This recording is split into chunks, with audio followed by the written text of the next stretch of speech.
Coming up on this week's show, the all-in-one Sega console of our dreams. An Atari classic could be getting a sequel. And we celebrate Amiga gaming with our guest, Paul Driscoll.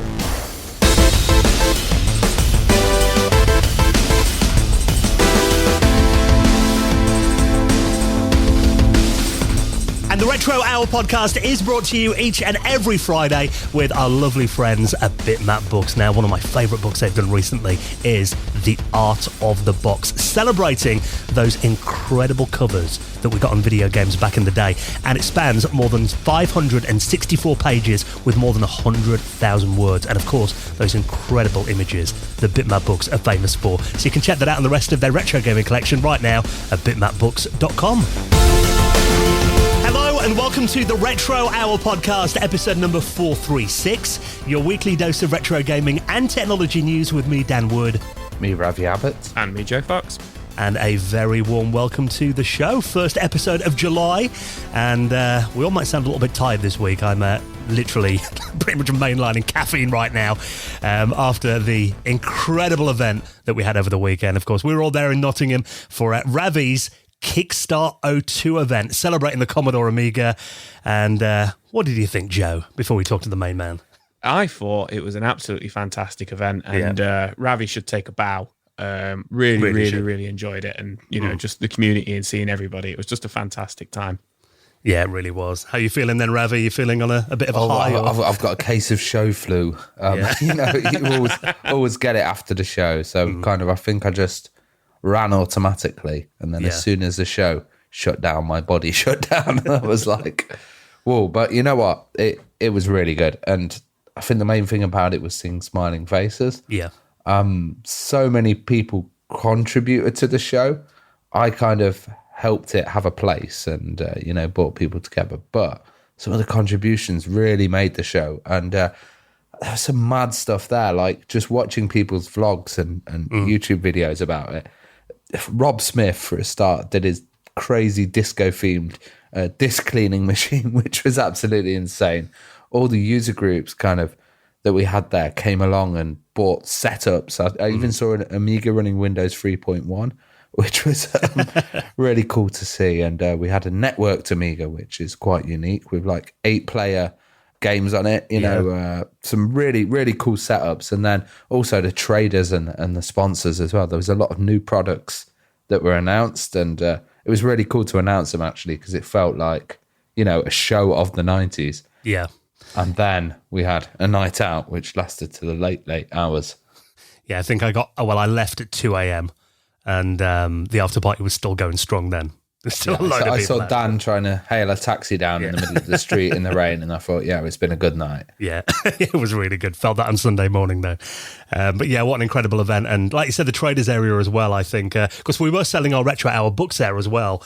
And a big thank you to everyone that bought one off us. I don't think I made any profit at all, though, on anything I sold, because I literally spent everything I earned and more on the other trader stalls. So it was that's good. It's a circular economy. Yeah, exactly. Circle of life.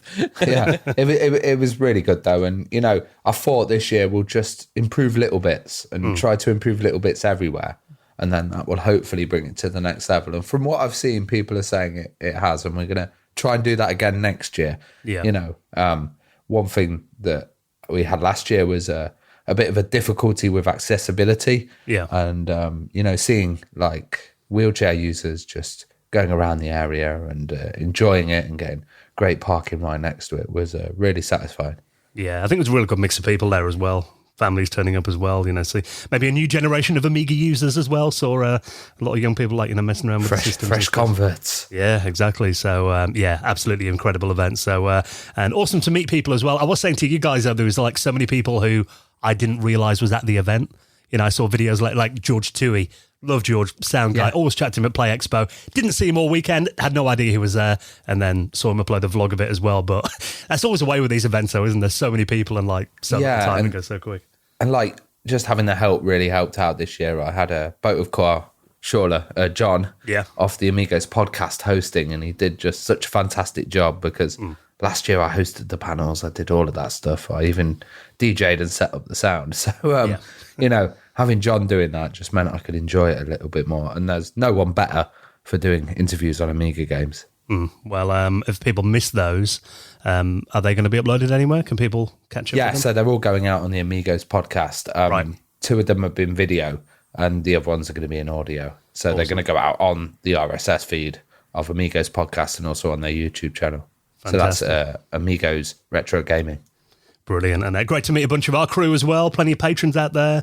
Shout out to Tommy, Ash, Gideon, all the crew that we love seeing at events as well. So if we did meet you at Kickstarter over the weekend, thanks for coming to say hi. It was an amazing event. And like you said, Ravi, roll on next year. I think what's the Amiga's 40th birthday next year, isn't it? Yeah, so it's going to be a big special one, hasn't it?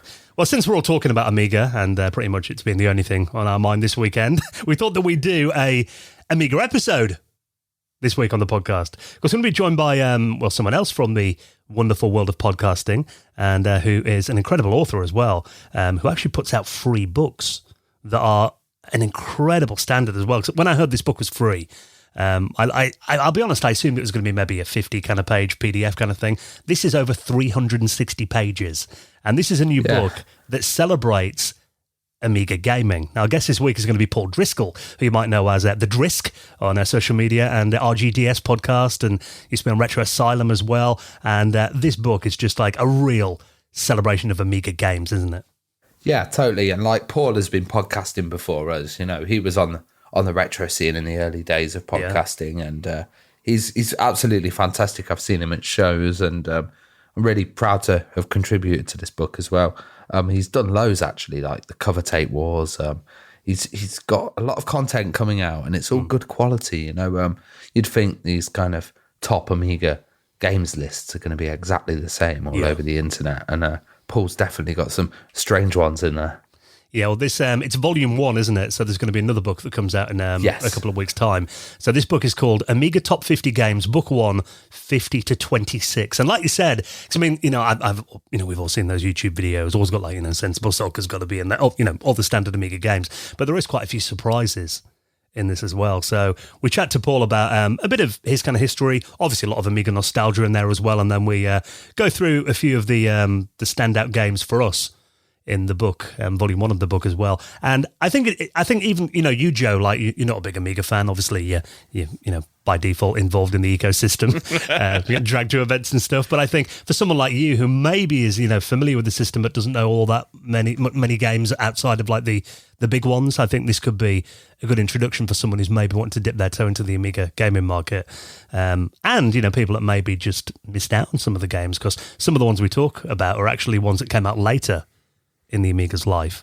You and him have a bit of a geek out about late Amiga FPS games, don't you, Ravi? Yeah, and Polish games and stuff like that. These people that entered the scene and still kind of push development long beyond Commodore's demise. Yeah, so I know we talk about the Amiga a lot, but, we love it. So going to be looking forward to this. Celebrating Amiga gaming with our guest, Paul Driscoll. He's coming up on the show in around half an hour from now. But the way the podcast works, first half of the show is when we bring you up to speed on what's been happening in the wonderful world of retro from over the last 7 days. And this is news that I've seen absolutely everywhere this week, that there are some details emerging of the long-rumoured and much-hyped Crazy Taxi reboot. Yeah, so I think it was the back end of 2023. Sega announced they were doing a bunch of kind of remakes of Golden Axe and Streets of Rage and obviously Crazy Taxi. I say remakes, reboots, however you want to look at it. Not remasters, luckily, so not just putting the same old game out. They're new games. But we've yet to have any sort of footage of Crazy Taxi. We've seen a bit of like Golden Axe and stuff like that. But yeah, this week, Sega have released a video with the directors and producers of the new Crazy Taxi game. No footage at the moment. They're essentially announcing what the game is going to be and who is behind the game, that they are actually building the team at the moment. Like there's a bit of footage of like the level designs and stuff, and then playing with Unreal Engine and doing kind of buildings and stuff like that, Yeah. So they've announced it is, as you say, it's going to be built in the Unreal Engine. It's going to be based on the West Coast of America, which I'm fairly sure Crazy Taxi always was anyway. But the big thing they've announced is it is actually going to be an open world game. So it's going to be completely open world, and there is going to be other players driving around in the world. So they don't use the word like MMO, like massive multiplayer online, but that was kind of like what it felt like to me, what they were saying in it. You know, you're going to be driving around having these crazy taxi rides, picking up, you know, customers and stuff, but there's going to be other people to kind of dodging the traffic and doing these mad stunts and just driving around in this crazy world. You know, sounds like GTA 5 kind of thing, doesn't it? Like, yeah, it does a little bit. My only worry is it takes away from what Crazy Taxi is, a party game, an arcade party game. You know, I don't want it to become this like huge like side quest, like massive open world collectathon kind of game. I can see why they've done that though. But Dan, you're a huge Crazy Taxi fan. What do you think of that? Yeah, I agree with you as well. I mean, to me, Crazy Taxi's always been the single player arcade experience, which really draws me to it. I'm interested in this. I mean, it's I must admit, I don't really like to, with the risk of sounding antisocial, I'm not all that big on kind of playing online games with people I don't know. Yeah. You've got no friends. Well, I mean, I play, me and my brother go online on Call of Duty, but we do private matches and, my nephew might come on as well. We have a bit of a chat. But yeah, it's like, I don't know if it's because, it depends on how the mechanics of this are going to work. For example, when I play Call of Duty online, it's not all that much fun because I don't play it enough to be good at the game. So I just get my arse handed to me all throughout. And that's no fun when that happens. I think what you need to do is look at the team that are behind this because, it's really huge. The developers they've got on that, and also look at the promotion video. The money has been spent on making this look really cool, and it's in Japanese, so hard for us to understand. But they've got a huge Crazy Taxi in this room. They're doing it all on sets. This isn't your Kickstart video. This is like going to be something huge, and for Sega to put that much effort in, I think it's they're gonna have their designs on the line. So I think it's going to be well thought about. Well, Kenji Kano, who did the original Crazy Taxi, he was a director and producer of the original game. He's back for this. So I think that does give me confidence. Obviously, he knows how the game should work. And there's no KFC and all these adverts that were in there before. Maybe you'd just be wandering around fast food stores. Yeah. Well, I imagine they probably, it is quite common these days that you get kind of brands sponsoring video games to get product placement. I mean, it's always been a thing. But I imagine if it was a massive open world like this, it could be plenty of product placement opportunities there. But I think you're right, Ravi. I think having this team behind it, I think it does sound like a very ambitious game change to the mechanics. And it always felt like, Japan's take on America rather than kind of Americans doing it. And and I think it was the same with the Sonic games. Where they had, what was it, Sonic Heroes? Sonic Adventure and Sonic Heroes. Yeah, I know which ones you mean, yeah. Yeah, it's got that kind of like Japanese take on American culture, and I always like that angle.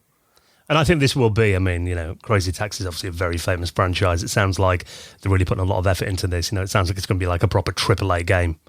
Yeah. Doesn't it? So, we haven't got many details so far, but if you want to check out that video, like you said, Ravi, it's all in Japanese, but I'm sure you can kind of follow and get a little look at what they're working on right now.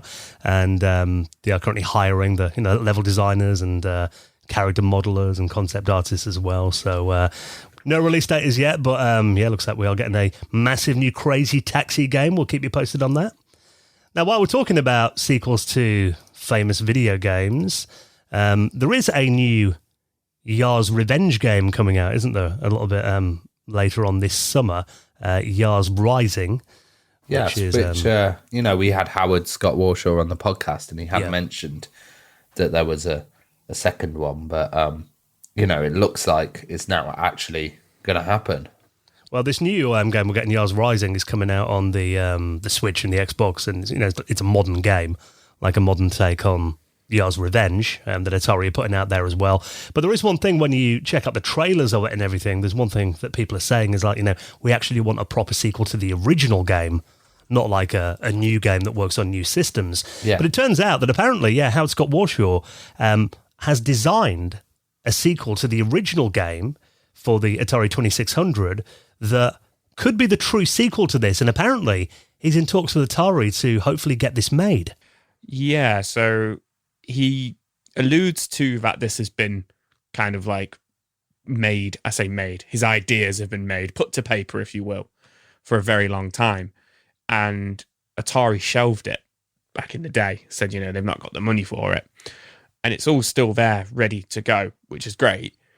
But the problem is he's saying it doesn't look as though Atari have got any kind of any desire to make it at the moment. And because of that, I guess it must be frustrating for him. He's trying to talk to Atari because they've got the rights to Yars' Revenge, because he's got other developers who he's spoken to, other producers who he's spoken to who are happy to produce the game. But because of Atari still own Yars' Revenge, they can't proceed at the moment. And obviously they don't want to just make another game out of it. It's obviously something he's worked a very long time on. They want it to be a Yars game. So he's trying to talk to Atari at the moment to see if they will release the rights to him so he can then go to another studio. I think they might do it, to be fair, because because Atari, the good guy Atari at the moment, aren't they? With Wade Rosen at the Also, it was the biggest selling original game for the 2600, so it would make sense to get the sequel. For nostalgia. And there has been Yars' Return and stuff like that, and there's also been remakes and stuff. I think that was for the flashback. But it's iconic. It's one of the first games to have an Easter egg in it. So historic, basically. And I think, I guess their issue is probably that they're releasing this new Yars Rising game in a couple of weeks' time. So maybe they don't want to conflict or confuse that, maybe. Because I imagine they've got quite a bit riding on that game. Yeah. But I think, obviously with them putting the Atari 2600 Plus out there, having a new proper sequel to the game that works on original hardware, I think that will be a big seller for the 2600 Plus. I imagine pretty much all owners would want to buy that. So I think, maybe it's just something that they want to wait a little bit of time on, until Yars Rising's out there and people have bought it, and then maybe it'll be something to do after that. But I think you're right, Joe. The amount of stuff that Atari have put out for their original and classic systems, I don't see any reason why they wouldn't want something this big on there. Yeah, you would have thought. I think it will happen. I think Atari will either let him have it, or they will say, hold on, we'll do it next year or something. Yeah. So either way, I think we will see it. I could be wrong, obviously, but I think we will see it eventually. Well, Time Extension have spoken to Howard Scott Warshaw, and he actually says that he reckons that, some fan input might accelerate those talks a little bit. So if it is something that you want, then maybe make it known on social media. Give Atari a tag on there. So it would be awesome to see him doing a proper follow-up to it, though, absolutely. So like you said, Joe, I think it will happen. But maybe just a little push in that direction, maybe. Now, something that we're not sure will happen based on the reaction on social media, because I've got to admit, this looks a very ambitious project. It looks a bit like something that you remember in the school playground. You might have doodle something when you're bored in class and make your dream console that could play every game and show it to your mates. This looks a bit like that, doesn't it? This is called the Nintendo Game Box. Yeah, this is the Super Sega FPGA console that apparently will play pretty much all the classic Sega games. So this is a Spanish developer, and this is the Super Sega, and it will use a Vitrex ultra-scale FPGA chip, and it will play, let me get this right, Master System games, Mega Drive games, SC3000 games, SG1000 games, Sega Saturn games, and Dreamcast games. So incredibly ambitious, but also incredibly cool. Yeah. So I think this is the right project, but they had a thing called the Cine Martin before, which was a 8K camera as well that seemed to go bankrupt. Right. And that they were producing monitors as well and stuff like that. So I don't know how strong their reputation is at delivery. In terms of the design, it is literally just what looks like a basic CAD drawing of the system. I've got to say, not the prettiest thing I've ever seen. They've heavily SketchUp, haven't they? Heavily based on the original Sega Master System by the looks of it as well. With we've got 3 cartridge slots on there, an optical drive that looks like it's on a tray and comes out of the right side of it. Bunch of controller ports, because that was one thing I was thinking, if obviously you're going to be running all these different systems games, you're going to need a way to connect the controllers as well. Now, that was fine with the Mega Drive and the Master System, and the SG-1000 all use the DB9 connector. But when you got to the Sega Saturn and the Dreamcast, obviously they had proprietary plugs on them, didn't they? So you need a way to plug those in as well. So there's quite a lot of ports. There's on this design. There's going to be 8 controller ports. I imagine by the looks of things, like you say, 4 Mega Drive ports and then 4 USB ports. You stole my line there about it looking like the Master System 1, because online everybody was like, it's ugly. What's it based on? Yeah. And I literally saw it and was like, it's a Master System 1. That's what it looks like. Just longer. Just longer to fit all those cartridges on the top. I mean, personally, I think it's a wicked idea and really, really ambitious.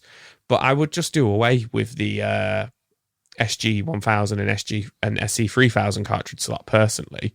And also getting the logo to say Sega in that way. You know, I don't know if they have any deal with Sega or anything. Or, Probably not.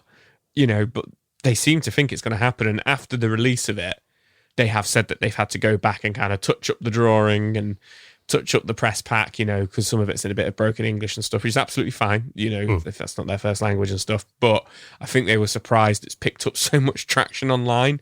It does feel a little bit, like you said there, Dan, kind of like Playground, like School Logic, like, we're going to make this, and they've kind of put it out there, and then they're like, oh, okay, we're going to make it now, boys.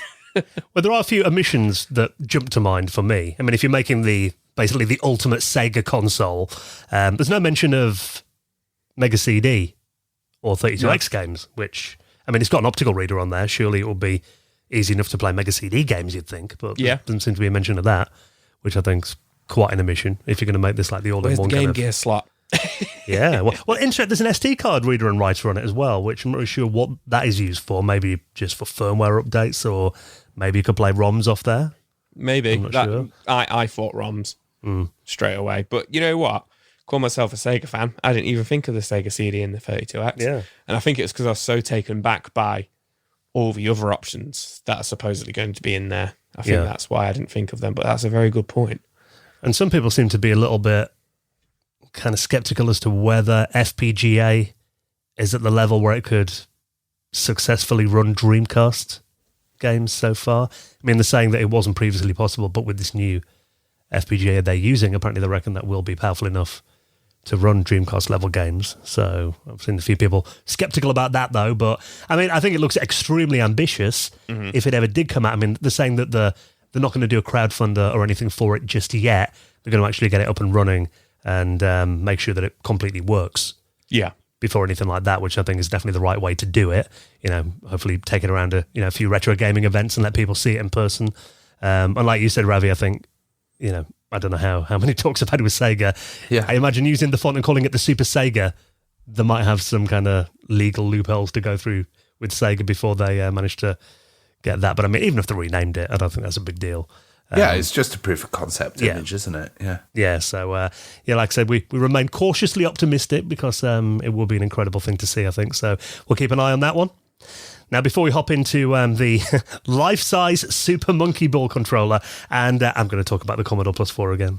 And I'm boring you guys, but it's so incredible at the moment what's going on that system. So we'll talk about that in just a sec. Before we do, a quick reminder and a quick welcome to a few new patrons who joined us over the last couple of weeks. It was hilarious because we were at the Kickstarter event over the weekend selling our books, and I put on Discord that the books were basically discounted for patrons by £5. And this guy came over to me and he said, I've heard that you discount the book for patrons. I went, yeah. He goes, give me a minute. Got his phone out, walked away. He goes, right, I'm a patron now. So you managed to get £5 for his book. So, quite the salesman, Dan. Exactly. So, I mean, we did have an amazing meetup with a bunch of patrons over the weekend. We are going to be doing our patrons hangout as well this coming Sunday, which was the June hangout that we moved into July because I don't think we're in any fit state to do that on Sunday after Kickstart. So if you want to join us for that, now is a very good time to join us on our wonderful patron community. You get lots of perks as well, including access to our After Hours podcast if you're a gold member or above. I'm trying to think, what was the latest episode that we did? We recorded one last week. Interactive video that was games. It. Yeah. Yeah, which came out last week, which I think was episode 41. Yeah, some very 43. different choices. 43. I always get it wrong. Yeah, well, we tried to think of a theme for it. Yeah, Ravi said interactive, and at first I was like, well, aren't all video games interactive? But we kind of came up with, like, it's games that use kind of weird control mechanisms, or, you know, a few VR games in there as well, and a few, like, weird arcade games too. So it's actually quite a fun episode to do. So if you join us on Patreon right now as a gold member or above, you unlock all 43 episodes of that. So you can check that out. You get the normal episode ad-free, and we put a couple of extra news stories in every week just for our wonderful patrons. But of course, the main reason that you're doing it is just to support this podcast and make sure that we can keep bringing out new episodes every single week. And let's welcome in our latest members into the most prestigious high score table in the world of retro gaming, and that is the Retro Hour Hall of Fame. Hall of Fame! And a massive thank you to Cameron Malik, Paul Jones, Graham Crump, and Nick Reducin, who all joined us on Patreon over the last week or two. Thank you so much for your support. And if you'd like to join the amazing patrons community, all the details to sign up are on the website at theretrohour.com. So we always like talking about weird control mechanisms for video games. And actually, this one looks like it plays quite well. This is they're calling it a life-size Super Monkey Ball controller. Yeah, which kind of put me off because I thought it would be a human inside there. Right. Like running around. get me in the ball, lads. Yeah, if it's life size, that would make a good TV show, wouldn't it? Like, What do they call it? Zorbing, is it, when you go in it and water in like a massive ball? Exactly. But this is an amazing little DIY project, and I'd love it for the innovativeness. If you haven't played Super Monkey Ball, it's quite good with the thumbsticks.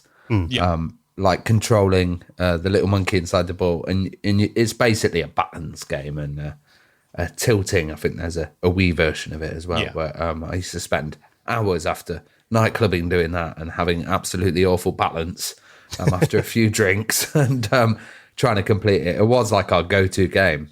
But the way that this guy's done it is a real budget option. So he's basically got a mouse, turned it upside down, put some ball bearings in it, which would probably be used for a skateboard wheel, then put a ball in it, built this cardboard mount, and got two deodorant, the roll-on deodorants. Yeah, there's 3 of them, isn't there? Yeah. Yeah, he's got those, and he's put them at the side. And it works surprisingly well. It works so well. So this is Dr. Tom Tilley, who's got a great channel. And he initially... He's the guy that did that massive Game & Watch, didn't he, a couple of years ago that we talked about? Yeah. And he originally did this for a football game, I believe, which we're not interested in. We're interested in Super Monkey Ball, aren't we, Ravi? But the reason behind it is because the main character in Super Monkey Ball is called, is it II? I-G or I-I? Yeah, I-I. And then there's like baby and there's a few of it. And it's spelt AI. And he said the reason he's done it is because of AI is getting introduced into so many modern games. Why not double that and introduce AI, which I thought was quite funny. But like you say, Ravi, it's such a DIY made out of cardboard and plastic deodorant rollers and stuff. It works fantastically, doesn't it? He's even 3D printed the monkey and put him in the ball, who does stay upright. I mean, I wouldn't even be able to get him to work like that before they go. Well, he's also played it in Katamari Damacy, and I think Marble Madness would be the logical choice for this next. A proper retro one, which also has that kind of ball control. I'm sure there's quite a few like that. Missile Command might be quite cool. Anything with a trackball, really, I suppose. I mean, the Super Monkey Ball arcade game had a trackball. So, it would make sense, like you just said there, Dan. Any game with a trackball, this would work fantastically on. I'm too rough-handed to use this, so it'd fall apart in like 5 minutes of me playing on it. So Rob Smith at the Kickstarter event had a floating boing ball. Yes. That lit up. This is his next project, isn't it? A light up Amiga ball that plugs into your system that you can control games with. Yeah, so there you go, Rob. Have that idea on us. But it looks incredible. So you want to check out that life-size Super Monkey Ball controller. Very DIY. I'll put that video in this week's show notes as well. Now, I make no secret of the fact that I'm a Commodore Plus 4 fan, because that was my first computer when I was a kid. Kind of the black sheep of the Commodore family. Was meant to be the successor to the Commodore 64. Quite a big failure in most of the world. But it's incredible what is happening on that scene at the moment. Mainly thanks to a few guys who do these incredible ports of games that previously not only were never released on the Commodore Plus 4, but also people didn't think were possible. including this almost perfect, looking at it, port of Prince of Persia. You would have loved this as a child, Dan, wouldn't you? Oh my God. Yeah, well, I mean, I remember playing Prince of Persia first on a DOS PC at my cousin's house and being, really fell in love with that, the rotoscope graphics and everything. And I think I still had my Plus4 at home at the time. And I remember thinking that was one reason that I wanted to kind of upgrade machine, because something like that could never happen on the Plus4. It wouldn't be able to manage it.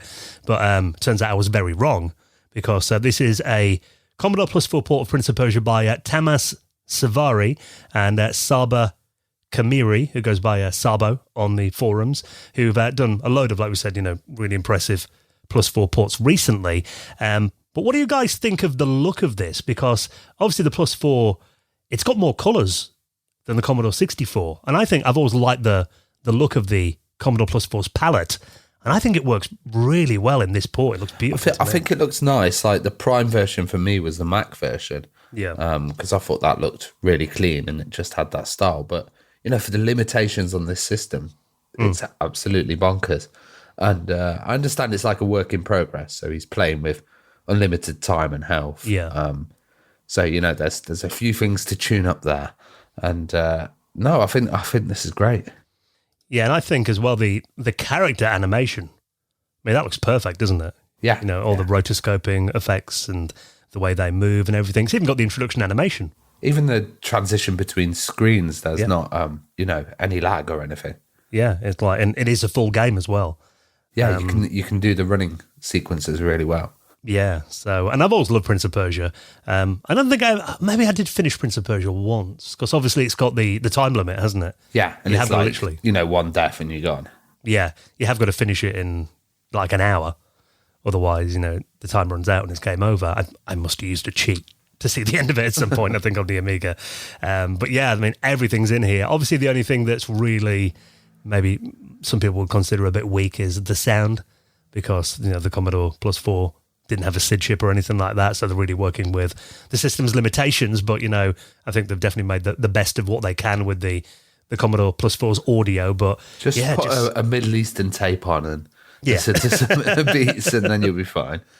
Yeah, so these guys at the moment, they're just doing some incredible work on that platform. So if you want to check that out, it also works on the Commodore 16 and the Commodore 116 if you have 64 kilobytes of memory in there. So we'll work on those machines as well. So there's a free download, like you said, a work in progress, but you can check that out right now on the Plus4 World website. I'll link that up. And of course, all the rest of the stories, you don't have to Google around. I save you the job every week. Just check the notes section of your podcast app or head to the website, click through from theretrohour.com. Right, then we're going to be celebrating Amiga games, because we're all on a proper Amiga high after Kickstarter the weekend, with our special guest, Drisk. He's coming up in a minute, talking about his amazing new book. Before we do that, let's take a quick second to give a massive thank you to a regular sponsor of the Retro Hour podcast, and that is our wonderful friends at Shopify. You know them. They're the one with this sound. The sound of making money. And we did say that, at retro gaming events, these little point-of-sale systems are an absolute lifesaver. And we were using them over the weekend as well. We had a couple of stores up and running, didn't we, Ravi? Yeah, it was really simple, actually. Just worked straight away. And, I wasn't scared that I was going to lose any payments or anything like that. And, that's essential at that point. You can't come back a week later and be like, your payment hasn't gone through. Yeah. Well, that was the thing. So when I came to the event, I got one of the Shopify point-of-sale system the readers. And then I got there and I thought, I haven't got any cash. What do people want to pay money? I haven't got any change or anything. Well, it was cashless, the whole venue. So, that's the way it's going. Yeah, 100%. And luckily, pretty much everyone, I think there was maybe one guy paid with cash, but everybody else was just using card, and it made it really simple as well. So if you're selling anything, because it feels like right now, everybody has got like some kind of side hustle going on, or maybe even becoming your own boss, then Shopify is the commerce platform that is revolutionizing millions of businesses worldwide. If you sell in person or online, they've got all the tools you need to successfully grow your business. Now, they even take care of selling on your social media marketplaces. Your Facebook or Instagram, even TikTok as well, full of industry-leading tools ready to ignite your growth and give you complete control over your business and your brand. Best thing is as well, you don't have to learn anything new. No, it's also got 24-hour support, which is, essential with something like this. Yeah, and they've got some course libraries as well, and no design, no coding, nothing like that. So easy to use. Even we can use it. So if you're selling anything at all, it is time to get serious about selling and get Shopify today. And of course, we've got you an amazing offer. Please do take this up as well, because it does really help out the podcast. And you can try it Shopify for just £1 a month. A no-brainer. If you sell anything, give it a shot. Head to shopify.co.uk/retro-hour.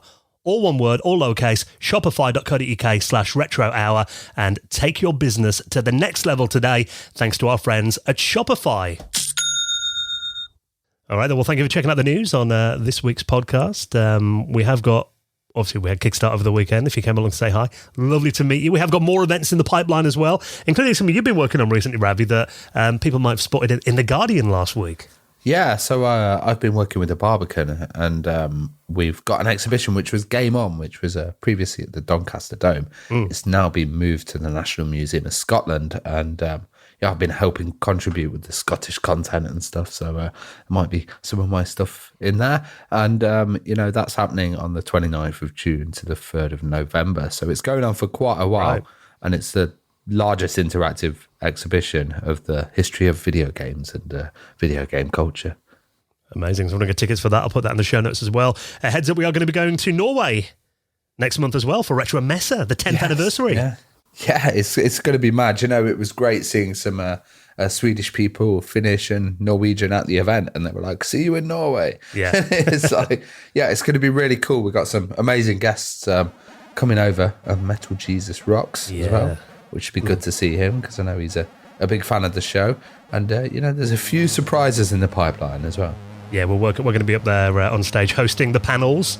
So we're making plans for that at the moment. But if you haven't been before and you're in the area, or like we said, it's only like an hour and a bit flight from the UK.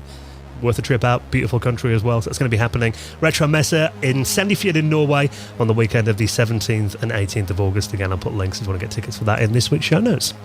All right, then, so next, we're going to be celebrating Amiga gaming with our incredible guest, Paul Driscoll. The Drisk, next on the Retro Hour podcast.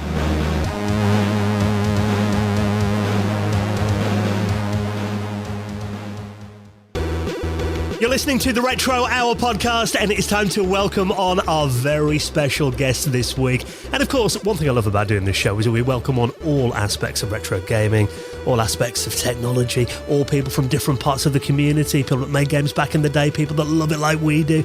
And we always love getting on other content creators because, we've always got plenty to talk about as well. And I'm actually kind of shocked that we haven't had our guest this week on the show already, because that's anyone that listens to particularly British retro gaming podcasts will be more than familiar with our guest this week. Of course, he is one of the hosts of RGDS podcast and the author of some incredible books as well, including a new one celebrating all things Amiga gaming. So we thought we'd get him on. Obviously, we've got Amiga on the mind after Ravi's massive Kickstarter event at the weekend. So let's say hi to Paul Driscoll, aka the Drisk. How's it going, mate? Oh, awesome. I mean, I'm not on the level of you guys. You guys are all proper pros, but no, I'm really honoured to be on your show. It's a great podcast that you guys do. I mean, you've been obviously in the podcast sphere for many years. We'll get into, your work on RGDS and Retro Asylum before that as well. Yeah. But one thing we always like to do with our guests is kind of get a bit geeky at the start and find out where you got the bug. I mean, do you remember your first ever gaming experience or computer? Kind of what happened then? What first got you into it all? Yeah, so I mean, my parents had a really obscure console. That was probably the first thing, with the Interton Video Computer 4000. Very few people heard of it. Basically, it was a cheap German knockoff of the Atari, but really bad. But it was cheap, and that's where my parents got it. But to be honest, the first time I really got into gaming was with the Spectrum, the ZX Spectrum. My dad had the 48K, the rubber key Wonder. And I just fell in love with games at that point. It was the experience of, things like Ant Attack and Attic Attack and all those wonderful initial early games that, just experiencing. It was just another world. And I was completely sold at that point and in love with gaming ever since. How did you get hold of your games? So in the Spectrum days, I was a good boy. I bought them all. I didn't really know that you could do tape to tape because I was probably too young for all of that.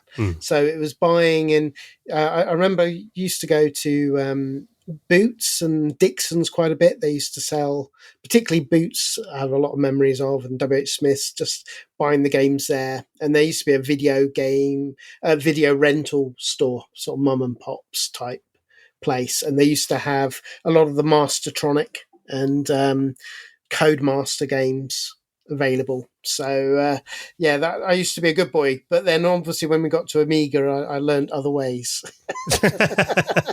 It's interesting you mentioned Mastertronic there as well, because I mean I was I was a Commodore Plus 4 owner when I was a kid, and they were one of the few companies that still supported the Plus 4 into the late 80s and even early 90s.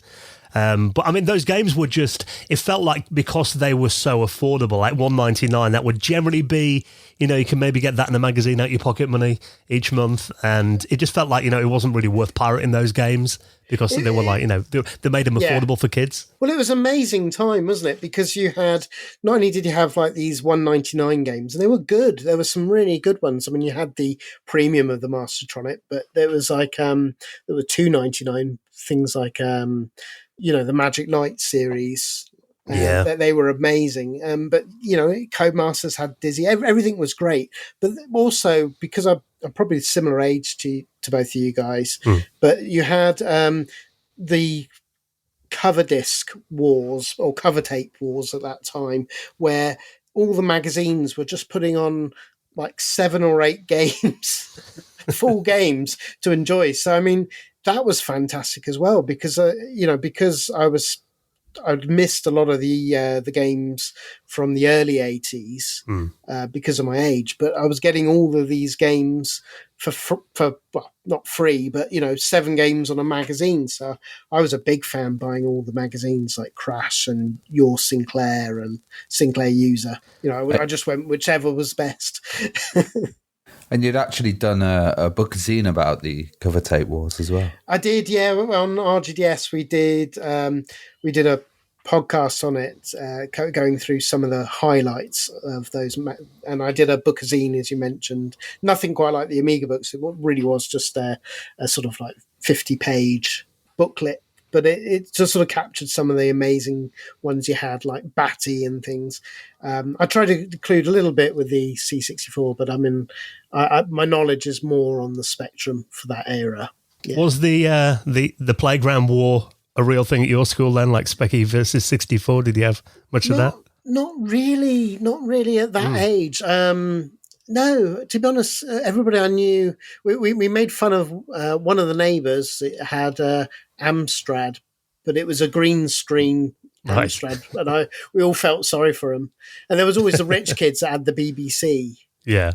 But maybe it was just where I lived, but it was just there wasn't anybody who had the C64 that much. It was very much, everybody was Spectrum around our way, probably because it was a lot cheaper. The Spectrum. It's funny you mentioned about the Amstrad, kind of feeling sympathy for that kid with the green screen, because when you actually hook an Amstrad up to a colour monitor, graphically, it's like, it's pretty amazing for the time. Oh, it is. I mean, I've come to really fall in love with the Amstrad. Amazing. And you get a good programmer on the Amstrad, and it's it's the best machine often. But it's, but yeah, he only had the green screen, and we didn't know that you could hook it up to colour screens. So, he was made fun of. Like a dodgy word processor or something. Yeah. Well, obviously, I mean, we mentioned that you've done podcasting for many years. I mean, were you always into retro gaming then, or was it something that you kind of gave up on and then rediscovered? What kind of happened? No, I mean, a lot of it comes from being tight. I'd always loved games, but growing up, there was no way I could pay for like SNES prices of games or the Mega Drive. But I sort of coveted all of these machines growing up, but never bought them. So naturally, when I started uni and beyond, you could find all of these machines that and games that I'd wanted to own. You played it around friends' houses and things. suddenly they were like cheap. You could go to car boot sales. You could get nothing like today, unfortunately, for people. People were just giving these games away. So I sort of fell in love with retro gaming from that point, really, just buying all of these games, and then I always continued it on. I personally bought the Saturn when it came to that era of video games, because my flatmate had the PS1. But as soon as we'd moved on to the next thing, I would just buy the PS1 and all the games that I had wanted from all the magazines. So that's kind of how I built up my retro collection. But always loved retro gaming. I personally, I always see it. I never understand people, even as a kid, why people would just always want to go on to the next big thing. I treat it like it's movies. I mean, Charlie Chaplin movie is just as wonderful today. It doesn't matter technically. It's in black and white and it's silent. It's wonderful. And I feel the same with video games. I feel that, an old game is great, no matter how old. It doesn't matter the graphics. It's all about the gameplay. But do you think they're held in higher regard nowadays? Because, previously you'd have stuff that would be like equated with shareware or, this kind of stuff with retro titles. Yeah, I mean, retro titles was, as I say, you could pick them up for nothing because people didn't have the worth to them. So, often quite a few things in my collection were like somebody who'd grown out of video games and, do you want my N64 game collection? And just would give it away. I mean, you wouldn't get things like that today, or because, at the time, people it was all about what was coming next. Yeah, it wasn't trendy to look back, was it? No, and I've never been one to be trendy, so I followed my own path, and I'm glad I did. And of course, we live in this wonderful world now where, thankfully, there's so many ways, not just physically owning games, but there's emulation, there's EverDrives, there's all these wonderful, FPGA, misters and things like that. There's so many ways people can experience and enjoy these fantastic classics. And I think it's so important. I'm a big advocate of preservation because, you look at the movie industry, the amount of silent movies in that early period that's been lost to time, big names of movies that have just been completely lost. And we just need to make sure that we don't do the same. And likewise, this is why it's so wonderful what you guys do, that you get, developers and things interviewed, because, it's sad to say that, we've already lost some absolute greats of the industry.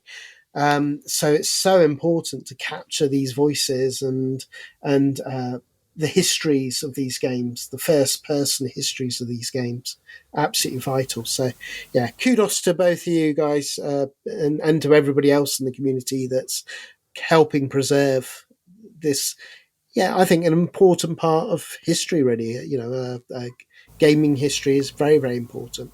So, we've been listening to you for many years, Paul. You mentioned our podcast there. You were podcasting long before us. And I was wondering what those early days of the kind of retro podcasting scene was like in the UK.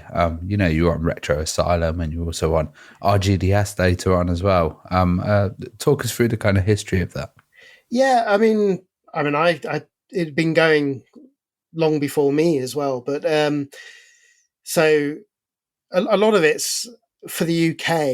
Andy Goodoi was one of the key people that I used to listen to, and I just used to listen in the UK, and you also used to have the Retro Game Squad in sort of like Canada and America, but there was loads, and it was wonderful finding these podcasters, because up until that time it was a very lonely hobby, and it's probably the same for many of our many of your listeners, and we were all in our little silos thinking we were alone in the world of people who were appreciating all these old games. All our friends were thinking, why are we playing like 20-year-old games still? And not really getting what we were doing. So it was, I remember particularly, I mean, I've been listening to things like Retro Asylum for quite a bit of time, and went to one of the retro events and finally got to meet Andy and Dean and all the great people that were on, Retro Asylum at the time. And I got to know them, and then really I was sort of invited on when I did my first digital book, because they were doing a special on Psygnosis. And I said, I've always been quite into the history of video games. Let me put a free book together to go with the podcast that you're doing. And they were so impressed with it. They sort of invited me on to talk about it, which was always the plan. But invited me as a permanent host. But yeah, it's been great because I love doing the podcasts, because it focuses me to play the retro games. You can often get lost, can't you, in the quagmire of retro gaming. There's so much choice that you end up just lost. It's a bit like people on Netflix as well, isn't it? You're lost on what to try. Doom scrolling, I believe they call it, don't they? Going through the lists of exactly. Whether if you have like okay, I'm going to play these games, and you make. I'm sure it's the same when you look at games as well on other podcasts. You make a real effort to play those games properly, so you can talk about it with genuineness. To remind you of these games, and that's a wonderful thing because it's sort of really got me playing these games properly. Because it's very easy to just play it for 5 minutes. Let's go on to the next one. It stops me doing that. So I've always been a fan of doing the retro gaming, but also it's a great, there's fringes where it can get a little toxic, like in anything. But we're very lucky, I think, on the general areas of podcasts is where everybody is so wonderful. All the listeners, and it's become a real family where everybody. I'm now doing the Retro Gaming Discussion Show, RGDS, which was another podcast that Andy Goodoy had put together after he left Retro Asylum. I sort of joined him a little bit later, and that it's been wonderful. We really built a family of people, and we meet up once or twice a year, arcade club. But also these retro events, spend a lot of the time, I'm sure it's the same for you guys as well, where you spend a lot of the time talking to the other podcasts and other listeners and the whole community, just catching up with everybody. 100%. Well, you're on episode number 342 of RGDS at the moment. Obviously, I'll link that in the show notes for, there may be one or two people that haven't heard it. I'm sure most people will have, but I'll put that in there if people want to link through to it. But obviously, you did mention that these books that you've done to not only complement RGDS, but also other kind of free books that you've put out there. Before we get into the current one, what else have you done then over the years in terms of books? Lots. I'll try and give you links for the show notes. But so I did the Psygnosis one. That was the first one I did. To be honest, though, I've put that in book one of the Amiga, where it's because it was just a smaller book. I've given one part of the Psygnosis, the actual history itself is part of it in this book. But I've done probably the big ones to mention is I've done a Star Wars video game book. That's a very popular one. Nice. Where I've gone through every single video game at the time, it hasn't moved on that much since. And there's some really wonderful obscure ones, like there's a Famicom only Namco developed Star Wars game that is absolutely crazy. If you've never played it, it's done by Kishimoto, who did Pac-Land. And yes, it's brilliant. But there's some wonderful obscure ones on like the Sharp X68000, Death Star something. But anyway, there's all these wonderful obscure games. So Star Wars is a really good book. That was in my RGDS days. I did one on Mastertronics at RGDS. Retro Asylum days. Since I've come over to RGDS, I've written the James Bond video game book, which covers every single James Bond game that's ever been released, and there's some really obscure ones, and you don't realize how far it's gone, goes back, and how many obscure ones out there are. And but I go right up to the modern day, including have you ever played there's a wonderful hacked version of GoldenEye, as a fan made project, where they've basically made it Goldfinger. I've seen that on YouTube. I've not played it before, but yeah, that is impressive. It's amazing. It's amazing. Yeah. And of course, what's good as well is that through emulation, you can put on mouse support. If you're like, if you or your listeners are like me, where you've grew up more on using mouse and keyboards rather than using the pads, you can, through emulation, put that on, and that makes it even more fun.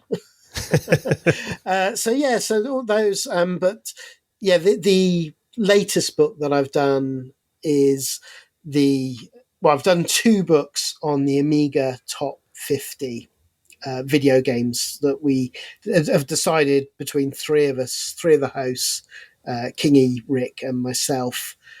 But to be honest, this Amiga book, or 2 of them, it's really been a labour of love. I've had many starting and failed attempts where I've wanted to write an Amiga book for decades, to be honest. The Amiga book that I wanted to see, that covered everything. But it was always I'd always went too ambitious, because there's so many wonderful games on the Amiga that that I kept on sort of stopping halfway through. But this is a sort of amalgamation of all of this. So, but it's got all the elements. I've gone through all the hardware types, every like official bundle that you have, that all the official Amiga bundles that people would have bought, and etc. But also really going in depth. I wanted to make sure it was a really in depth into each of these, not just the 50 video games, but if there's surrounding games, like if you're going to choose Lotus 2, you've got to talk about Lotus 1 and Lotus 3, etc. So there's probably about 100 games covered, really, really detailed in depth. But I've made sure of pulling in all the reviews of the game reviewers back in the day, with very large snippets of what they said in the review, because I've always felt, as well as giving modern, our takes as hosts, what we think of the game today, I really want to put the focus on what the experts said back in the day. And I think it's a wonderful resource for people. Because that can change, can't it? Some games that got reviewed amazingly well back in the day are terrible now, and vice versa. It is interesting to see how the passage of time has affected the music. And of course, it's also interesting because you can see, with certain magazines, right, okay, they must have got a cover disc with that one. Or an advert. Exactly. They're very pro that game, but others are less so. Or of course, you get the infamous, becomes very apparent, the infamous Amiga Power spat with Team 17. Yes. 17. Team 17. Also, in the later life of magazines as well, when there wasn't that many Amiga games coming out, they tended to really exaggerate some of the games that were, Yeah, no, absolutely. And I've enjoyed going through it, but also I really enjoyed, because I've put in, along with the game reviews, all the key developers and publishers, their history. So interspersed with it, you've got like Sensible Software and Team 17 and Gremlin and Bitmap Brothers, all of these great software houses, a sort of in-depth history into them as well. So they're big books. I've had to split them in 2, which sort of tied in with what we were doing with the podcast, because obviously tying this to a podcast, the first one is out with the book one. You can get that now. That's like 348 pages, the first book. Yeah. If people are listening thinking, a free book, it's like probably just like a pamphlet. No, this is a full book. No, this is. I've actually I've done a local printout of it, and it's like a telephone directory book one. Yeah. And book 2 is even bigger. It's 502 pages. Wow. But book two, and that's a lot of it because I went into a lot of the histories of a lot of these publishers in book two. And that's about that book and the podcast, the accompanying podcast. It's coming out on the 12th of July, so Friday the 12th. So, subscribe to our YouTube channel or the podcast to make sure you don't miss it. You go through every game on that, don't you? Yeah, it's like an epic podcast of sitting in video. Yeah, it's huge. Yeah. The last one, it was 4 hours. But but a lot of our listeners like it because they obviously don't do it in one stint. They do like a week worth of commuting, and they go through and play through the games as well, which is wonderful. Yeah. I think it's incredible, Paul. And obviously, we'll get into some of the games. I mean, obviously, people want the full experience. I'll link up your YouTube video and the podcast as well. Yeah. Just kind of coming away from the book for a second. I mean, I'm quite interested. Obviously, you're a big Amiga fan. Ravi and I are. I mean, what's your kind of first memory of the Amiga? Yeah, so the first memory of the Amiga was I went round a friend's house. And I think we all had friends like this where the parents were going through divorce and they would spoil their kids with buying them the latest things and expensive stuff. And I had a Spectrum at this time, so that was the world that I knew. And going around his house and he had a brother as well, and seeing the Amiga for the first time. And I always remember, I mean, he had the 10-star bundle with, it had things like Thundercats and things like that, Buggy Boy and all these wonderful ones. But the one that sold me was Super Hang-On. The Amiga port of Super Hang-On was just amazing. I mean, you could control it with a mouse. There was a cheat you could put on to put a machine gun, but it was a really solid port. And I'd just not seen anything like it in the home. It was truly arcade in the home. So obviously I went around his a lot and played everything that I could, but from that moment I was saving up every moment I could, every penny. I was working like a part-time job, Saturday job, and I would just save everything I could to buy the Amiga because it was expensive. I mean, it was £400, wasn't it? The Amiga, so it was a big outlay. I mean, to be honest, my parents had to put part of the money.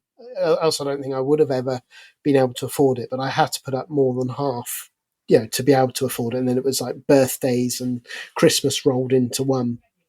So which Amiga bundle did you get then? And what's your memory of opening that then? So at the time I was saving, it was a Batman pack. But by the time I had the money together, the Batman pack had moved on. And it was the Screen Gems pack, which... I was actually quite excited for it when I saw it because I remember in Dixon's you would see do you remember that? So for those who don't know, what you had on it was Shadow of the Beast 2. There was Back to the Future 2. There was Days of Thunder, and you had Nightbreed. That's a terrible. I mean, they're a terrible game. Yeah. But I was always remember seeing in Dixon's. The intro of Back to the Future 2, it had the car take off, fly off, and you'd see like Marty and good representation of what seemed a good representation of Marty McFly and the Doc. And I'm thinking this is the one that I want. And in fact, the exact one that I bought was that bundle, but I bought it through somewhere where I also got like the Sega arcade pack with it. Right. If people look at page 10 of book 1, the first book, you'll actually see that was the very advert. I put it in for my benefit, really. That was the very advert that I bought my Amiga with.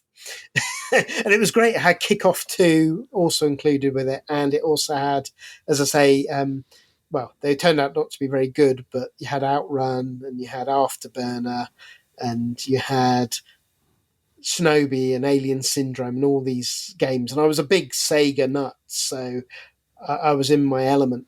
I mean, one thing I will say that thankfully it was the US version of Afterburner, not the terrible Activision Yeah. Amiga version. So for years, I was like, I couldn't understand why people were being so harsh of Afterburner, thinking, well, no, it wasn't that bad, it wasn't like Outrun disaster. It was because because Sega was so sickened of what Activision had done with Afterburner, they actually developed their own version and released it in the US. I'm looking through as well because I mean you do cover a lot of the bundles, in the book, or pretty much all the ones I remember. Yeah. I'm going through them here, and Screen Gems. It's a free CD TV T-shirt. It says included in the pack as well, and Deluxe Paint 2. I mean, did you play around much with like painting on the Amiga? That kind of thing? I used to love Deluxe Paint. It was great. Yeah. It's still my favourite paint package today. The amount it was so ahead of its time, and that was one of the things that was so wonderful, was because you don't get this really now, where the tools that we had exposure to, things like Deluxe Paint, which was bundled with all these Amiga bundles, they were the same tools that the professional game makers were using. So it was wonderful. You felt, with maybe you were messing about with Amos or one of those, but you had all the tools that really these professional people were using, and that was a special time. I was never able to create anything anywhere near as good as what those professionals were doing, but it was, you could dream as a kid that you perhaps could. Yeah, I made stickmen walk across the screen in Deluxe Paint 3, and I was like, Deluxe Paint 3 was brilliant, and Deluxe Paint 4 as well. That was wonderful. I mean, the animations, because of course 2, I don't think you had colour cycling, didn't you, in 2? But you could press the tab button, couldn't you, and it'd change. I remember. But I love the paint package. But it's not just. I mean, it was a whole. You're right. Outside of the games, it was everything. I mean, I used to love all the scene. I mean, you had the Amiga demos and things like that. I mean, like music demos, like Jesus on Ease and State of the Art and all those wonderful things. But there was also the magazine, like digital magazine scene. So you had. Does anyone remember? Do you remember Grapevine? Yes, I do. Yeah, LSD. And I mean, that was brilliant. I mean, that was so exciting because it was before the internet. So, it had gone mainstream. So just having that magazine, and it would talk about everything. It had the sort of like the scene info and all of that sort of things. But you'd also get, I used to love the bizarre section where it would be talking about, and of course, it was just people writing any old rubbish really, but it was mainly teenagers. Mainly teenagers, but it was so entertaining, and it was, I just used to pore over those every time those came out. But it was that whole experience. I mean, the Amiga was so much more than just its games. And you mentioned in the book about the Amiga kind of straddling the bedroom coder and the AAA game period. And I think Worms was one of those huge titles where it kind of, came from a bedroom coder. He went around and passed the disc around at shows and, got rejected until kind of Team 17 took it on board and then turned it into something huge. Yeah, I mean, that's it. So, I mean, like with Worms, it was actually an Amiga format make a game competition. Total Wormage, wasn't it? Total Wormage, but he got disqualified because he didn't include the actual source code. He had to include the source code, but I think he was so proud of it, he didn't want to give away the source code. So yeah, you're right. I mean, he actually made that special visit to electronic show in London, saw Team 17, and they loved the game and took his details, and then promptly lost his details. And thankfully, they loved the game enough that Team 17 actually went to Amiga Format to find out his address to contact him. Else we may never have had Worms. And Team 17, I mean, that's kept Team 17 afloat to this day. Yeah. Still coming out, aren't they? Yeah.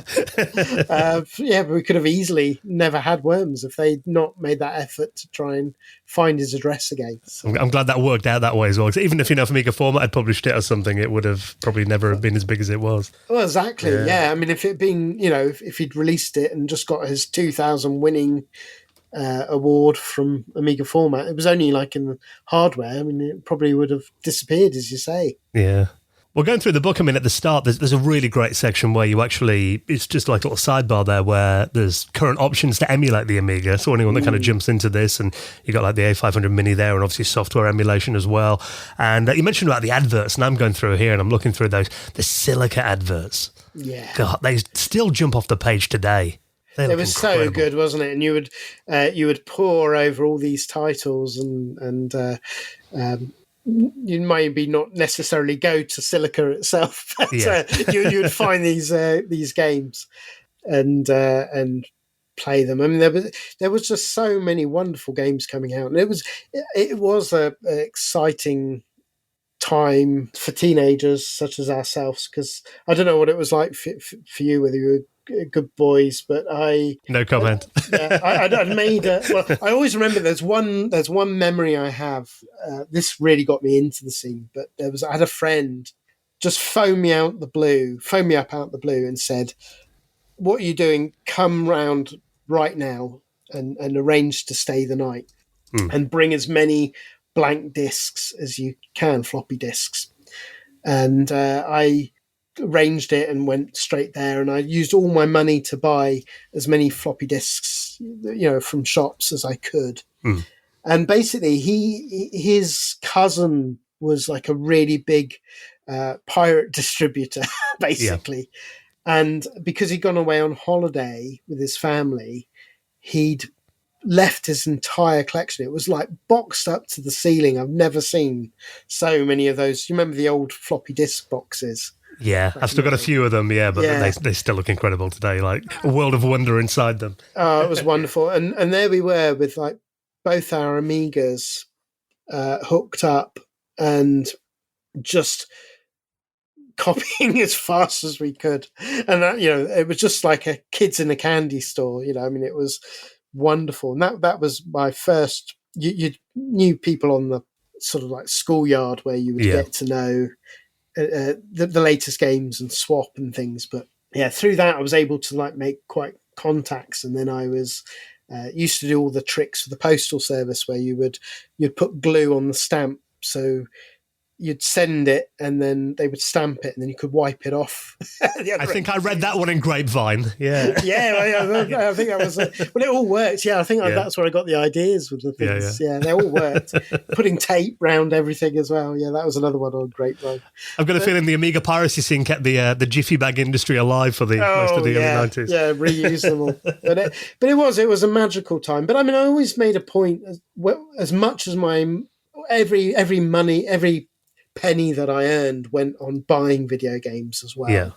And because I'd always, even since the early days, I always had that ethos that if I really liked a game, I wanted the physical copy. And because it's special, wouldn't it? I mean, I miss the days you'd get the big box and you get the manual, and you'd be excitedly pouring through the manual on the bus on your way home. And I mean, they're so joyless, aren't they, with modern games? It's just like a coaster. You've got to, you might as well not buy a physical game. There's no manual. There's nothing. Just a key to download it, really, these days, isn't it? It is, and it's quite disparaging, really. I don't know about you, but I pretty much, for the most part, stopped buying modern games physical. I've just gone digital because there's just no point in this generation. Yeah. No, I think we're not going to have much choice soon by the sounds of it. At one point, did you have to kind of update the games that you were copying as well? Because, different models of Amiga, you had ECS and AGA. And I was kind of wondering which was your favourite model and your favourite kind of period. Yeah, so I as I say, I had the Amiga 500 with a 1 meg. And then I managed to convince my dad a number of years later to not buy a PC and buy an Amiga 1200 instead. So when that had come out, and that was a desktop dynamite bundle for the 1200. I never took the steps of the 600 or the A500 plus. I never saw the point of them. And my Amiga was going well. But one of the best purchases I made was the A570, which turned your Amiga 500 into a CDTV as well as the Amiga. You know, Yeah. you had I had one of those as well. Oh, they Yeah. were amazing. And those public domain collections were next level. Yeah, the 17-bit collections. I had every volume of it, and it was just heaven. You know, just to have the entire public domain library at your fingertips. It was just science fiction. I'm still going through that and finding stuff today. I think 30 years later, Oh, I love it. Yeah, I mean, I've put on my Amiga Mini. I actually found a process to rip out the entire 17-bit. So what was on the CD in the format, to convert it to a format like ADF, and that the Amiga Mini can read. So that's wonderful, because you've basically got them all downloaded then, of that entire collection. And you're right, there's so many ones that you forget about today. It really was wonderful, the public domain scene. So many great games and demos and just a whole host of amazing things. Well, you mentioned before about, we all had a friend whose parents were like going through a divorce, and the kids are kind of get, maybe treated a bit better than they normally would, or spoiled a bit more. Yeah. I had a friend, my friend Ricky, he got a CD TV. You mentioned that, the actual, one that looked like a sleek black video recorder. I remember his dad buying one of those, and I'm looking through the, in the book here, you do cover all of the different models of the Amiga, including like the big box ones. I mean, were you familiar with those back in the day much? Because I saw them in like the Silica adverts, and then I'd see the price and be like, well, I'm never going to be able to afford one of those. I mean, was that ever anything you were interested in, like, the Amiga 2000 and 3000? Not really. I mean, the 4000, I covered. I knew somebody who had the 4000, and I thought that was an amazing machine. It was a dream to have, but it was just out of my price range at that time. And I was happy with, because to be honest, I'm not. That's probably the same as you guys, where I think you stuck it out right to the end, didn't you, with the Amigas? Till 2001, I think I used mine as my main machine. Wow, yeah. So, I mean, for me, once I started uni, so that was probably 1995, I still brought my Amiga down with me, and it still would play all the games. But to be honest, I'd moved to PC at that point, and we'd hooked up network and all the wonderful games like Doom and all of these Quake and Duke Nukem and all those wonderful games. So I would still play the Amiga games that I'd loved, but I'd sort of stepped away from the newer games coming out, which is of course since then I've and this is decades ago, have played all those games that I missed out on that later period, and there really was some amazing games in the later period of the Amiga, and that's why it was so good. What with Ravi's section at the back of book 2 is some of his choices, because Ravi, you didn't just go for ones that were your favourite necessarily, but some obscure ones that you wanted to shout out. Yeah, some very odd ones as well, and like a few of them were coming from Poland, and places that kind of added a bit of extra life to the Amiga on the end. Yeah, so I mean that was wonderful. I mean, I've been really enjoying it. But what was the name of that first-person shooter one that you suggested? Oh, I suggested Gloom, but also Genetic Species. Genetic Species. I played Gloom, but I'd never played Genetic Species, so that was a really wonderful. I mean, you need a souped-up Amiga for that, don't you? But it was impressive. It was really impressive, like the lighting effects on there and stuff. And I remember thinking, like, finally, we've got the FPS. And to be honest, the gameplay wasn't amazing on it. But just the fonts and the way it was designed worked. Of course, you've got like Dread and Grind now that are completely, kicking ass in that regard. But back then it was like, yeah, wow, this is pretty cool. And I remember that I think Citadel was another one that came out from Polish developers. And there was Trapped as well. So and they only ever released a second, like a demo, Trapped 2. And I used to walk around like, oh, look, I can get in lifts and stuff like that. Because they were so desperate at that period, that later period, to do the the doom beating, Yeah. isn't it? Yeah. But yeah, no, I mean, and this is what I love. The Amiga has such a wonderful library. I mean, I still discovering games even today, and I've played the Amiga an awful lot in my time. And there's just thousands and thousands, and that's even before you get to like all the public domain games, and there's so many hidden gems there as well. Yeah, I think you could easily do another, well, if you had the time, obviously, another like 4 or 5 volumes of these books. Oh, yeah. Well, one of the things I did at the back, I did the best of the genre, where I've chosen, for me personally, the best platform, driving, whatever it is, games. So at least that got me to talk about some of the ones that, sadly got missed out in the top 50, because you're right. I mean, top 50 games, even if it goes up to 100 because of all the surrounding games, is such a small section of what the Amiga has to offer. Well, this first book, then, it's book 1. You cover games 50 to 26 in here. And, Ravi and I do like to wang on about the Amiga quite a lot on this podcast. Most people are on board with it. We do get some people I like a bit, the knowledge isn't all that good on the Amiga. So we try and keep it accessible. And I think this is a good way to do it, because this will be a very good introduction to someone who may be, like our co-host Joe, he hears us talking about the Amiga, he's interested in it, but he might not know exactly where to jump in. So I think having these collections of books with these recommendations is really valuable for people that might be new to the Amiga scene or just want to dip their toe in the water. And I've kind of gone through and I've picked out, a few of the games from Volume 1 that kind of jump out in my memory. I mean, I don't know if you guys want to talk about these, because these are games that really I played as a child and I think still stand up today. The first one is a game called Stardust. And this was it's basically an asteroids clone, but it was really special, wasn't it? Oh, it was amazing. I mean, and of course, this is what then has become Housemarque. So they went on to great things as well, and obviously they released. But this was the game that essentially you had Bloodhouse and Techmark.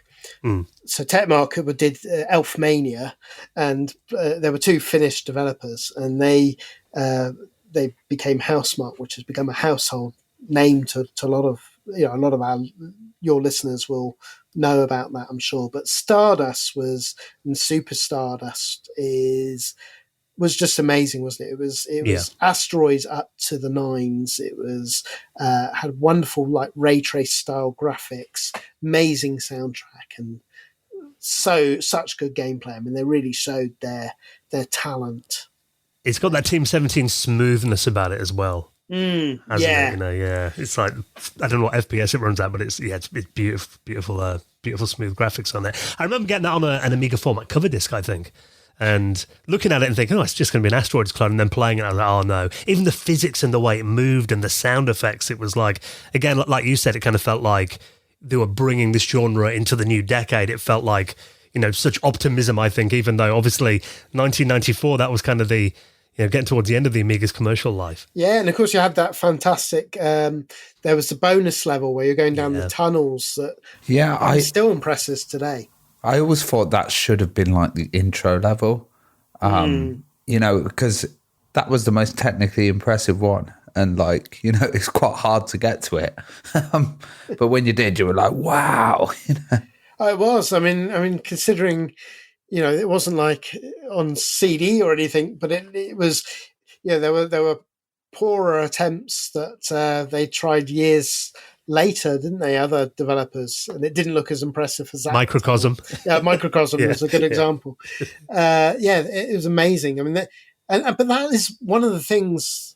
I mean, to hit your first point, Dan, is I agree that, I hope with these books, for veterans, it's great. Obviously, veterans of the Amiga, they'll love reminiscing, but I really hope it will be a good guide for people that are wanting to dip their toe in the Amiga or new to the Amiga. Because not only have you got the best of the games, but I have tried to make it accessible, like at the beginning, saying cheap ways, giving video links, but cheap ways to enter, because a lot of people are scared off by emulation on the Amiga because it's complex, but there's ways of sidestepping it. You can do Launchbox as the video version that I linked to that somebody has done, and that's wonderful because it puts all the box art and you just click, and there's no disc swaps or anything because it's WHD, like little hard drive copies of these games, and it loads. And there are ways, and like Amiga, the Amiga Mini is wonderful as well. Yeah. I think it's a wonderful device. A lot of people don't realize it is open, so you can put any game you want on. You're not locked like a lot of these mini machines. Yeah, I think you're right, because a lot of people might have tried Amiga emulation maybe a decade ago when it was you had to find the Kickstart ROMs and you had to press F12 to swap the ADF files. It's coming a long way. Oh, it is. I mean, the last 10 years. And particularly with WHD, which is like these little hard drives, because I mean, the way I've got it set up for emulation, which is that link on the book, I followed the exact instructions that I've linked in the book. And it's just wonderful. With Launchbox, which is a free front-end app, you'll see all the box art of all the wonderful games. You can flip it over and read the back of the box as well. And I love it like that because it reminisces of having a physical collection where you can look longingly through the games, and you discover new gems through that. But the important thing is you just double click on the box and the game loads full screen. It's the right ratio, and away you go, which is it's wonderful. Well, another game that you cover in here is one that drew me to the Amiga. I remember it was a friend of a friend when I was at school. His name was David. My friend Martin knew him. We went around his house one day after school. Probably must have been around 1990, 91, before I got my A500 Plus. And he played a game called Agony by awesome. Psygnosis, and just seeing those graphics, seeing the owl on the screen, and seeing, when the owl kind of went invincible, and it, like, you had that glow outline trace of it, seeing that and the water effects in it and the thunder and lightning, and that game, it's interesting because when I first saw that, I was like, my jaw dropped. And then over the weekend at Ravi's Kickstart event, I had my CD32 there, and I put the Rolling Agony demo on there for a while. And I mentioned our co-host Joe. He looked at me and he's like, what's that game? That looks amazing. So even 30 years later, that's still had the power to impress someone who wasn't that into the Amiga. It is. It's so impressive. And it's a wonderful story. I give the history of Agony because it's a particularly interesting story. But because these were kids from Belgium, and they made that. Frank Sawyer, wasn't it? Yeah, Frank Sawyer did the graphics. Yeah. And but they made a special trip to London, again the trading show, and to show Psygnosis their initial game. I mean, it was before they'd put the owl in and things. They put the owl in. They weren't forced to by Psygnosis, but they were so excited that Psygnosis had signed them up that they were excitedly put an owl as the main sort of hero. What was it originally though? Was it like a spaceship or something? Yeah, I think it was just a generic sort of vehicle. I hadn't really thought it, but they decided to go through the fantasy setting. But one of the things that's called and I got this from Frank Sauer's got this amazing detailed website which I link in the book, but I've given elements of that was my principal research from going through it, and it was, you really appreciate the difficulty and efforts that they went through to make those graphics work. It's not like today where you could just simply, I'll just do all these layers. They would have to only have two colors on the background, black and white, but then run a copper routine on top to give you that wonderful gradiated feel, and you realize you sort of understand why they were so limited when it came to the actual enemies. They were sort of limited to the number of colors, and that's why perhaps you hear some people complain, the enemies are a little bit bland. Well, they were fighting to the best of their ability of what the Amiga could do. But yeah, I really love Agony. It looks so good on the CRT in particular, but even running it through a modern screen through emulation, you still, I really think it's some of the best graphics that the Amiga sort of can offer. And that Tim Wright music on the intro, that piano. Just hauntingly good. Goosebumps. Yeah, exactly. And amazing, every level has that Frank Sauer sort of flat screenshot of the level you're about to enter. It's some of the best pixel art I've ever seen. I mean, he really is so talented, isn't he, Frank? To this day, yeah, it's incredible. You cover the pinball games as well, which, I remember my dad coming home one night from the pub, seeing his friend and coming back with it on a Saturday night with a couple of blank discs were previously blank, now contained a copy of Pinball Fantasies and Pinball Dreams as well.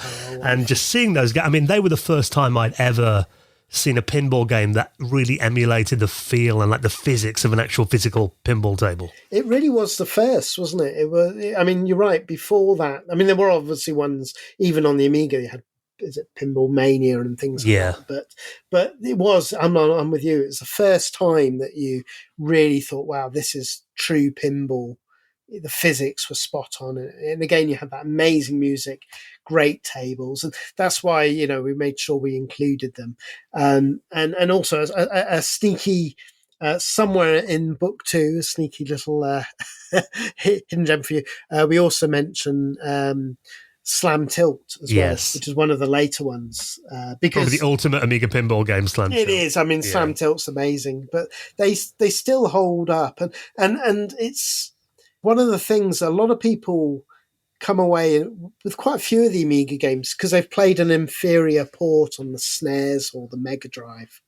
They come away thinking, well, what's all the fuss about? But you do need to play it on the Amiga because even the PC's terrible port of Pinball Dreams. I mean, I bought the one on GOG because it had like the Pinball Dreams Deluxe, which had the PC had some DLC as well for it with additional tables. But yeah, it's not a patch. It's really jerky compared to what the Amiga does. You need that Amiga scrolling, and of course, it's another sign of how important the Amiga was to the industry. I mean, the DID went on to do like your Battlefield games and things like that. I mean, talented people. I love as well that you cover some of the more, maybe the more obscure games as well that, are not the ones that we hear about all the time. For example, you mentioned Banshee, which I was probably one of the few people in the country who actually owned an Amiga CD32 console. Yeah. And that was one of my favourite games on it back in the day. And obviously you can play it on any Amiga these days. But that was it was an AGA-only game, originally CD32. I've got a feeling it may have come out on the A1200 a bit later. But it was an incredible shoot-'em-up game.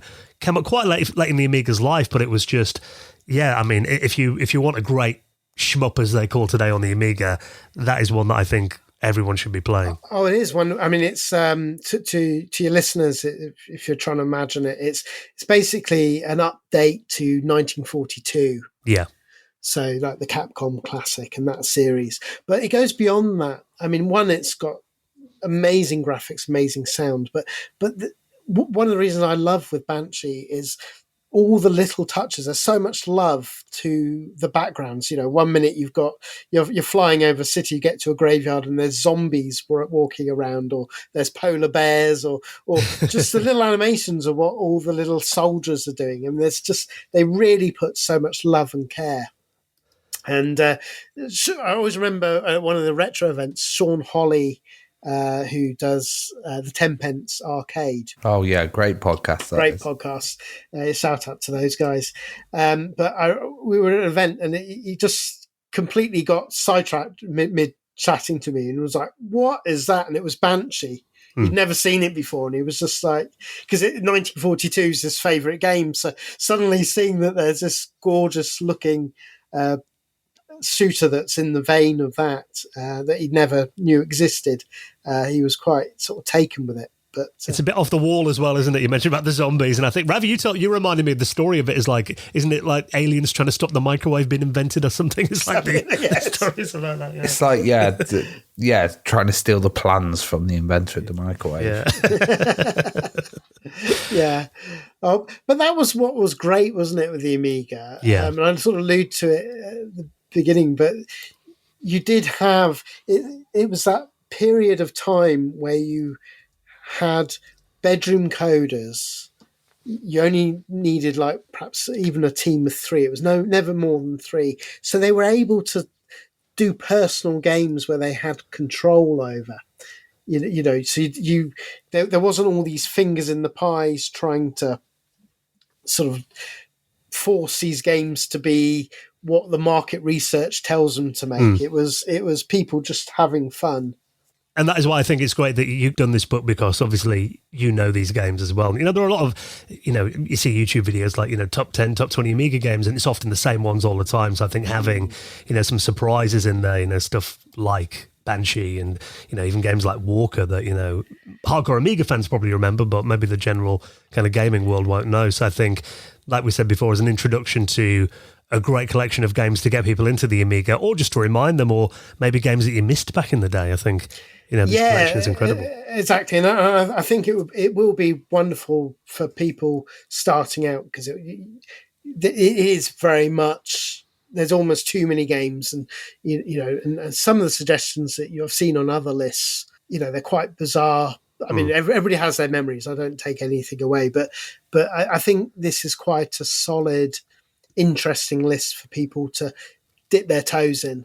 And then, of course, at the back of the book, I've got hundreds of mini reviews of loads more games. So once you got through what we've put in the top 50, you can sort of like dip your toes and see some of the wider, more interesting, other interesting games to experiment. Yeah, it's not the same list that everybody puts out, of games every time. It's something different. Well, it was quite...